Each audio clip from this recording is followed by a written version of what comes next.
प्रिय छात्रों, आज हम मेंस्ट्रुअल साइकिल अर्थात मासिक चक्र या आर्तव चक्र के बारे में जानेंगे। यह मेंस्ट्रुअल साइकिल हार्मोन द्वारा नियंत्रित होता है।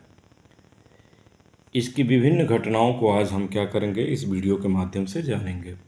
सबसे पहले मस्तिष्क में उपस्थित एक एंडोक्राइन ग्लैंड, जिसको हाइपोथैलेमस कहते हैं, ये GnRH हार्मोन का स्राव करता है।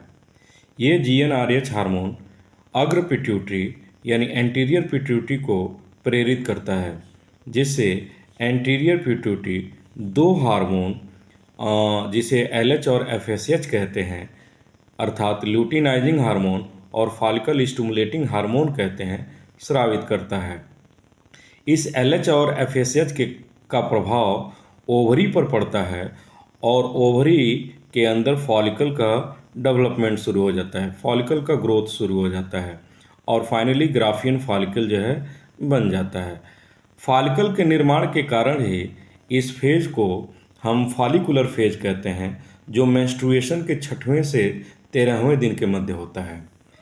अब ये फॉलिकल जो है एस्ट्रोजन नामक हार्मोन का क्या करते हैं, स्राव करते हैं।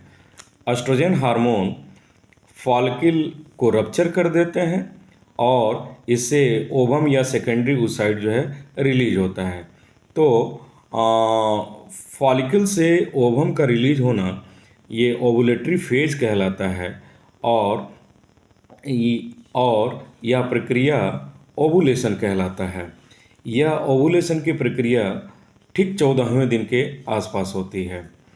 अब बिना ओवम के ये जो ग्राफियन फॉलिकल है कार्पस लुटियम कहलाता है। कार्पस लुटियम दो हार्मोन का स्राव करता है, जिसे प्रोजेस्टेरॉन और एस्ट्रोजन कहते हैं। ब्लड में प्रोजेस्टेरॉन और एस्ट्रोजन के लेवल के हाई होने के कारण एक फीडबैक मैकेनिज्म जाता है हाइपोथैलेमस को, जिससे हाइपोथैलेमस गोनेडोट्रोपिन रिलीजिंग हार्मोन का स्राव कम कर देता है।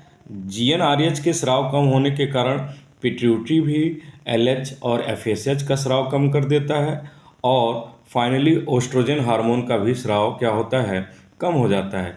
अर्थात ब्लड में GnRH, LH और FSH और एस्ट्रोजन का लेवल कम हो जाता है। अब ये एस्ट्रोजन के लेवल कम होने के कारण ये एंडोमेट्रियम जो लाइनिंग होती है टूट जाती है और वेजाइनल रूट से ब्लीडिंग होने लगती है, जिससे मेंस्ट्रुएशन कहते हैं। जबकि LH का लेवल जो है ब्लड में लो होने के कारण जो है ये जो कार्पस लुटियम है ये पुनः क्या होता है, डिजेनरेट हो जाता है। क्योंकि इस दौरान जो है आप देख रहे हैं कि इस दौरान जो है ये मेंस्ट्रुएशन होता है, इसीलिए इस फेज को मेंस्ट्रुअल फेज कहते हैं और यह 3 से 5 दिनों तक का होता है। तो इस प्रकार आपने देखा कि मेंस्ट्रुअल साइकिल के 4 चरण होते हैं। पहला मेंस्ट्रुअल फेज, दूसरा फॉलिकुलर फेज, तीसरा ओवुलेटरी फेज और चौथा लुटियल फेज। धन्यवाद।